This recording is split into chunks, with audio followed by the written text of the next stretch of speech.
وسبحان الله بكرة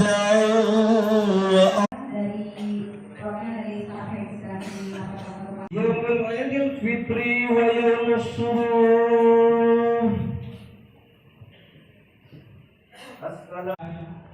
Begitu berat persyaratannya karena memang harus menjalankan selama 6 bulan dulu.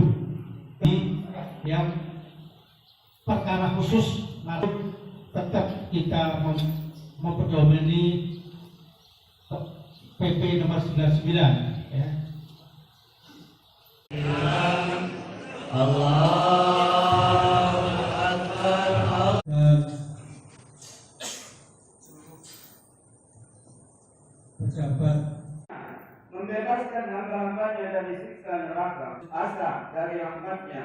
Mereka bisa mengharapkan rahmatnya dengan taubat di bulan Ramadan. Di sela-sela takbir tasbih 5 kali. Setelah itu Fatihah.